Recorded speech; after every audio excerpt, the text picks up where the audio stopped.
Hi everyone, Miss Kurre here, and today I'm going to be reading you some more Macbeth. Yay! So we are currently in Act 2, and we are going to be reading Scene 4. So this scene takes place after Macbeth has killed King Duncan, after everyone has woken up and has found the king dead.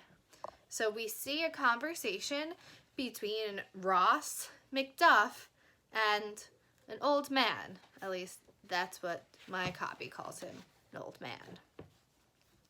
So at this point, Malcolm and Donalbain have decided to flee from Scotland to England and Ireland. Macbeth has committed the murder. No one suspects him yet. And Lady Macbeth has been, playing silly or stupid. She knows who did it because she was in on it. And everyone else is just sort of questioning. And they're discussing the circumstances of the murder the night before. And they're talking about what the weather was like and how it was a very unusual evening. So it starts off outside Macbeth's castle, and we see Ross speaking to this old man. The old man says, 70 I can remember well, within the volume of which time I have seen hours dreadful and things strange, but this sore night hath travelled former knowings.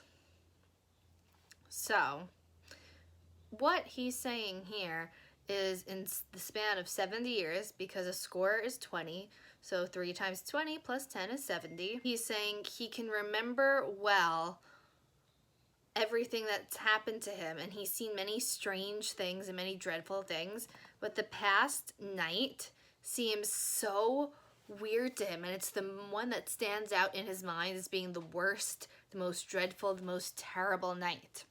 And Ross responds by saying, "Ah, good father, thou seest the heavens as troubled with man's act, threaten his bloody stage. By the clock 'tis day, and yet dark night strangles the travelling lamp. Is night's predominance, or the day's shame, that darkness does the face of earth and tomb, when living light should kiss it?" So basically, Ross is just saying here, wow, it's really dark for it to be daytime right now. And he's wondering that, is the darkness encroaching over the world? Is it so dark because something bad has happened? Or is the day trying to hide because it's so ashamed as to what has happened during the previous night? The old man replies, "'Tis unnatural, even like the deed that's done. On Tuesday last, a falcon, towering in her pride of place, was a mousing owl hawked at and killed." So he's saying that the deed is unnatural, the deed of the death of a king.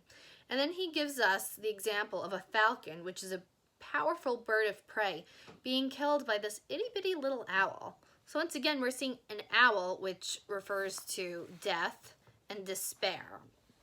And the little owl is taking down this mighty bird in the same way that the king has been taken down by some random person, or in this case, these measly 2 guards.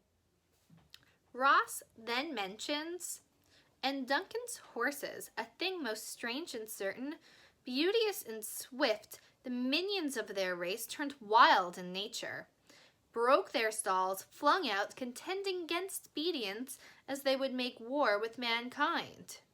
So he's saying that Duncan's horses went wild the night that Duncan was murdered. Like, they tried to break out of their stalls, they were running around, they weren't being themselves. And the old man strangely says, "'Tis said they eat each other." The horses ate each other? Well, that's an interesting thing to say.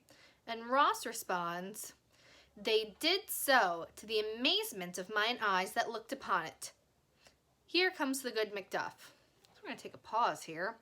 And basically, Shakespeare's trying to make a commentary about how rumors spread in a time of unrest or fear. So horses eating each other, we know that's pretty odd, pretty strange, not something that happens.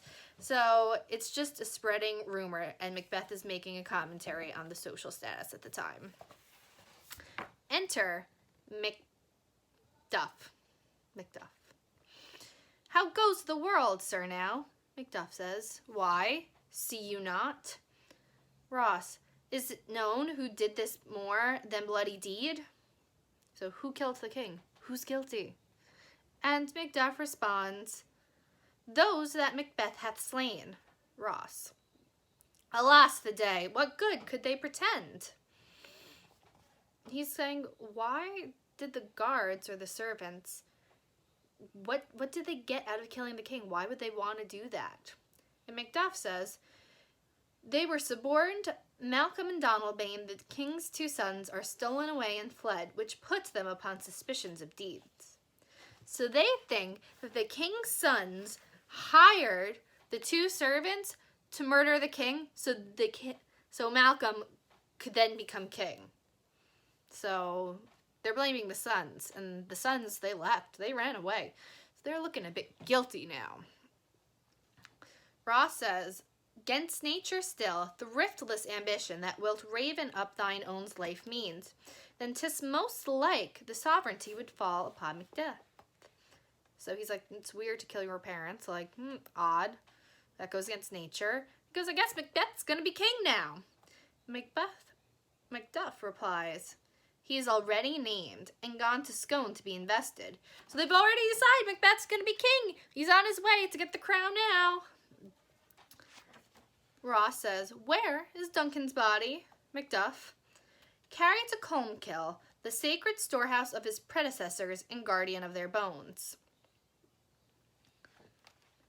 Ross, will you to Scone?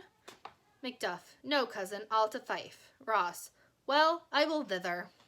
Macduff, well, may you see things well done there, adieu, lest our old robes sit easier than our new. Ross, farewell, father. Old man. God's benison go with you, and with those that would make good of bad, and friends of foes. They all exit. So, they're pretty much just saying here, I hope everything turns out for the best. I hope things are okay, and no one gets stressed out, and nothing bad happens. Okay. And that's pretty much the end of Act 2. We know Macbeth is going to be named king. He's going to get the crown and wear it on his head, and he thinks he's going to be awesome. And everyone's kind of like, this is weird. A lot of weird things have happened. And trust me, there are still more weird things to come. See you next time on Read with Miss Kurre. Bye!